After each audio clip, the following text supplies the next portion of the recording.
We have breaking news from the Duval Dive Studios. This is Travis Holmes with BigCatCountry.com, the Duval Dive Podcast, and the Believe Podcast Network. Here with your Jacksonville Jaguars updates. As I broke down on BigCatCountry.com, in 2026, the Jacksonville Jaguars are set to make NFL history as the first national football team to host back-to-back international football games. Now, for context, the Jaguars, they announced the team was already required to play an additional game in London by 2030 per the league rules. Basically the NFL made a concession with the team, with the stadium renovations going on and the limited attendance already in tow for the 2026 season. That sort of allowed Jacksonville to move that 2030 scheduled game up to the 2026 season. I'm just knocking that out early on because I see a lot of folks out there kind of freaking out about that. But essentially, 2026 have kind of gotten off to a little weird, a little interesting start, as one of the first transactions of the looming NFL season for the Jaguars is essentially trading a 2026 limited capacity EverBank Stadium home game for a 2030 Stadium of the Future max capacity matchup. Obviously, I know it's not a real trade. I'm just being a little tongue in cheek there, but it's kind of the equivalent of one. Like the Jaguars are giving up a home game now in a partially currently, unusable part of the stadium due to renovations for the benefit of getting that game back in a newer stadium at full capacity. So like overall, that's kind of what the deal is. I can't tell folks how to feel, but on the surface, it looks to be an obvious win for Jaguars fans from where I'm sitting. Like I'm 100% sympathetic to folks who kind of may feel some kind of way that the Jaguars just happened to come through with the 13-win season as all of this is kind of kicking off. Like they just had a home playoff game, and now we're going to be like entering into a state of flux as far as the amount of games you're going to be seeing in person or reasonably going to be able to see in person. We'll still see what happens with Orlando and London and everything next year, but we kind of already knew that they were going to have a few different scheduling possibilities. We knew that since before the 2025 season, back in 2024, when they were having all the original announcements with the schedule and everything else. Like, it's unfortunate, but it is kind of what it is. With this renovations kind of underway and per team president Mark Lamping, I mean, they were talking about it. Like, you got the renovations already taking place on the outsides of the stadium and everything else, and mainly the lower bank and the outskirts. But yeah, speaking of Mark Lamping, let's just get into it. Like, the team, they've currently completed 15% of the project to date. That's per, again, team president Mark Lamping speaking to the assembled media earlier today, with the upper deck and some of the lower deck seats already waiting to be or I should say already being removed. So the 2026 stadium capacity is going to be around 42,000, just over that, which is down from the normal 68,000, just under that. So the majority of those 27,000 seats that's removed are from the upper bowl, with the remaining 5,000 seats in the 200 level, the corners, the both end zones, and the lower club seats. But Mark Lamping, I'll just give you a quick snippet of his presser today, just kind of give you guys a quick heads up, especially those season ticket holders. Season ticket renewal information will be shared with our season ticket members in the coming days, and any season ticket holder whose seats are impacted by this construction will be contacted individually by their account service representative with the Jaguars. And all of those season ticket holders that are in the upper deck will be given the first chance to relocate down to the lower level if they choose to. So they'll be given the first chance. And in addition to that, we will be offering some pricing incentives to those displaced season ticket holders. We are also accepting new season tickets. Yeah. So, the gist of it is the team in the next 48 hours will be reaching out to the season ticket holders and providing additional information there. So you've probably gotten the gist of that and gotten most of that news. But the biggest part of the news for me is honestly the competitive advantage that could be lost for the reigning AFC South champion Jacksonville Jaguars. I just wanted to be able to say that phrase because it just feels good to be able to say, reigning AFC South champion Jacksonville Jaguars coming off a playoff home game. But yeah, I haven't heard anybody really discuss that piece of it just yet, with the news being sort of fresh for folks.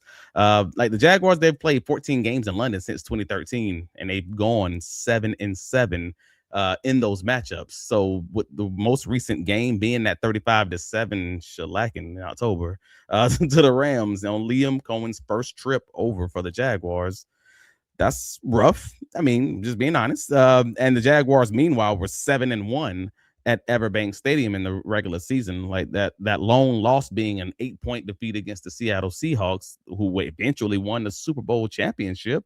And that was also before the Jaguars' resurgent bye week, where they kind of figure everything out with, Jacoby Myers coming in tow.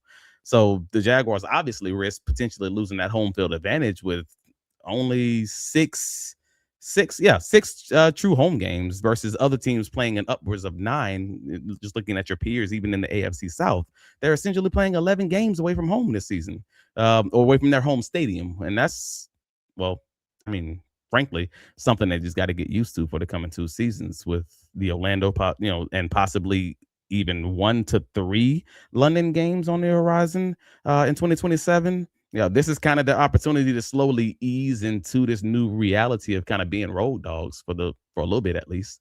But just looking at the slate of the home schedule, that the home opponents who could be those 2 London, matchups, like I know there's the best game, like who fans should want to be the 2 London opponents is slightly arguable.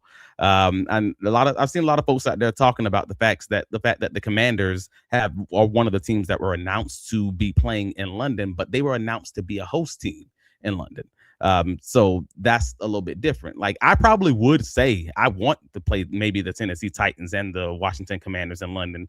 But again, I think that's unlikely to happen from the Commanders' point of view, because I haven't seen any announcements to date about Washington playing back-to-back games, maybe a home and away in London. That generally would be announced when they're just talking about doing their first game there.